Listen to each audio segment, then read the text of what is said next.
Saya pernah khususi di Kiai di Kediri sana. Itu pintunya ditulisi banyak wirid, oke duit katanya. Nanti katanya Kiai itu ditulis di pintu. Saya heran. Ini apa ini Pak Kiai, ini kok tulisannya kok aneh sekali. Ya memang begitu itu kok. Aneh kenapa? Saya ini dulu nggak punya apa-apa. Pokoknya wiridan saja, tahu-tahu punya rumah, punya anak, punya istri, punya masjid, punya pesantren. Bondo ini wiridan tok, modalnya wiridan tok. Nggak punya modal apa-apa. Jadi ini diperhatikan oleh Allah Ta'ala. Kalau orang itu jaga amalan-amalan ibadah-ibadah ini, Allah Subhanahu wa Ta'ala akan mudahkan urusan-urusan rezeki dia. Man lazimal istighfar ja'alallahu lahu min kulli hammin faraja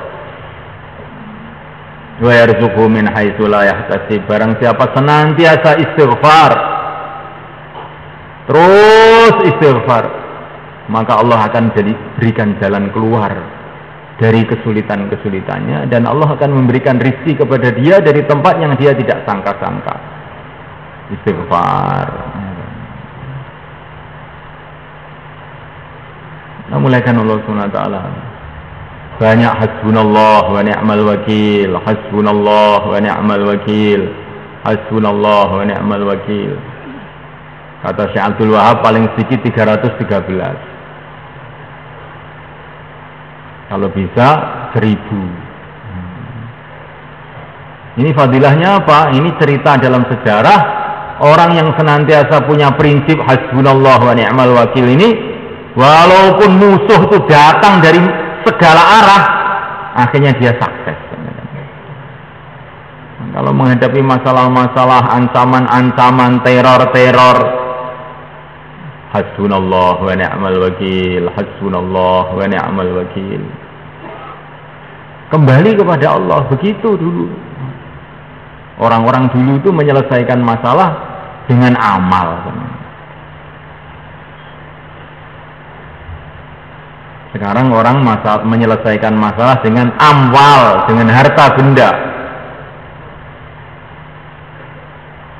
Maka datang orang-orang ke Syekh Abdul Wahab. Ini di rumah saya ada masalah begini, masalah begini, masalah begini. Apa yang harus saya buat? Kata Syekh Abdul Wahab, kita sekarang jauhlah. Katanya jawabnya, jauhlah dulu. Diajak jauhlah. Kamu harus tahu kenapa saya jauhlah ini, ngajak jauhlah kamu. Karena dengan dakwah, doa-doa kita akan makbul di sisi Allah. Maka jauhlah dulu. Dakwah, sampaikan kepentingan agama pada umat. Setelah itu doa. Terus kamu buat tiap hari seperti ini. Nanti masalah-masalah itu akan diselesaikan oleh Allah.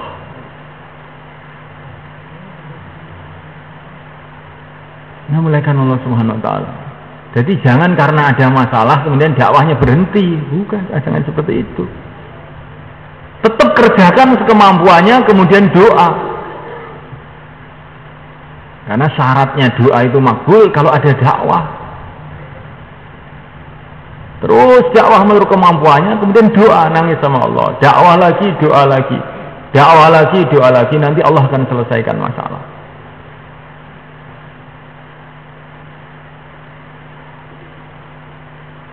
Nanti dimulaikan Allah Ta'ala. Ini ibadah diperbaiki.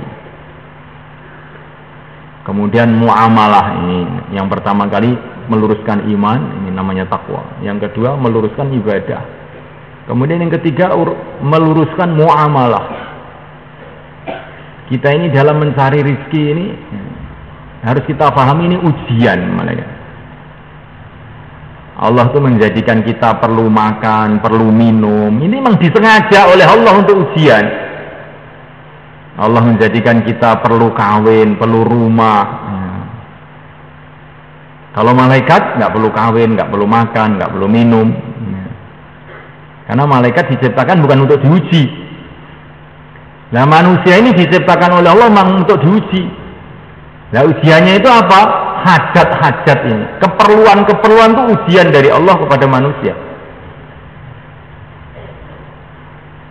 Kita lapar, apakah kita mencari makan dengan cara agama atau tidak?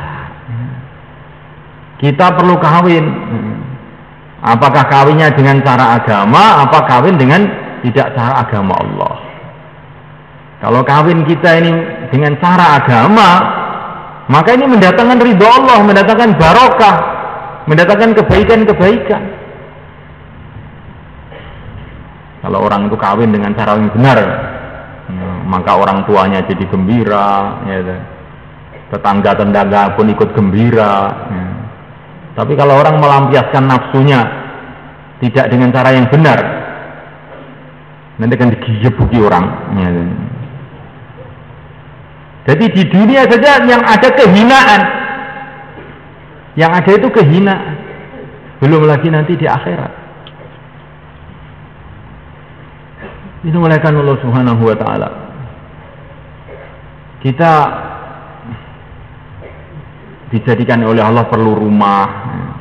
Ini ujian dari Allah, apakah kita membuat rumah dengan cara syariat atau tidak, dengan cara agama atau tidak. Allah berkuasa menjadikan kita ini tanpa perlu rumah seperti malaikat. Allah kuasa. Allah menjadikan kita perlu rumah untuk menguji kita. Bagaimana bikin rumah? Rumah yang sesuai dengan agama. Bagaimana rumah yang sesuai dengan agama itu bagaimana? Rumah yang kalau kita masuk rumah itu jadi mudah amal agama. Itu namanya rumah yang sesuai dengan agama. Ini tempat laki-laki tersendiri, ini tempat perempuan tersendiri, ya kan? Bagaimana rumah itu tidak bisa melihat keluar dan yang luar tidak bisa melihat ke rumah. Jadi kita ini rumah depan dipasang kaca-kaca, ini tidak sesuai dengan agama ini. Karena kalau kita duduk di sini, akhirnya kita melihat orang-orang yang lalu lalang di depan rumah kita, di depan jalan. Wanita lewat kita tahu, perempuan tahu, apa tahu. Akhirnya rumah ini malah menyulitkan kita amal agama. Kelihatannya rumah sebetulnya tempat pengintaian orang. Tempat pengintaian orang. Kemudian di rumah itu di depan, di terasnya dikasih kursi-kursi untuk mejeng. Ini sebetulnya bukan rumah lagi, ini tempat maksiat jadinya itu. Maka kalau kita lihat rumah-rumahnya orang-orang soleh di Pakistan itu, mulai kan, di India, itu namanya halaman di belakang, tidak di depan. Jadi halaman itu malah di belakang, bukan di depan. Ini namanya muamalah yang benar, kan. Jadi kita mengatur rumah kita, mengatur sawah kita dengan mengikuti syariat. Mengikuti syariat. Tinggalkan riba. Riba ini termasuk dosa besar, kan. Yang sekarang merajalela di hampir seluruh dunia. Kullu qardin jarra naf'an fahuwa riba, kata Nabi alaihissalam. Setiap utang piutang kok yang ngutangi ini mendapatkan keuntungan, maka ini sudah riba. Saya utang uang kamu 10 juta, pokoknya mobil saya pinjamkan sama kamu, selagi masih saya belum bisa bayar ya sudah kamu pakai mobil saya. Ini riba. Ini riba, nggak boleh gitu. Setiap utang piutang, karena ini utang piutang itu satu ibadah. Orang itu ngutangi orang itu ibadah besar. Maka tidak boleh digunakan untuk kepentingan-kepentingan materi. Saking waroknya Imam Abu Hanifah radhiyallahu ta'ala anhu. Kalau beliau itu ngutangi orang, maka beliau ini berteduh di empernya orang itu saja nggak berani. Kenapa kamu nggak mau berteduh di tempat itu? Orang ini saya utangi, saya khawatir Nanti kalau berteduh di sini termasuk mengambil manfaat dari utang piutang, katanya. Ini waroknya Imam Abu Hanifah. Sampai kayak begitu itu orang-orang dulu itu, walaupun itu babnya itu bab warok. Tidak haram itu, tapi itu bab warok, bab yang sangat tinggi. Kehati-hatiannya Imam Abu Hanifah yang sangat tinggi. Berjual beli dengan cara yang benar. Maka ini muamalah, ini perkara yang penting. Saya pernah khususi di Kiai di Kediri sana. Itu pintunya ditulisi, banyak wirid, oke duit katanya.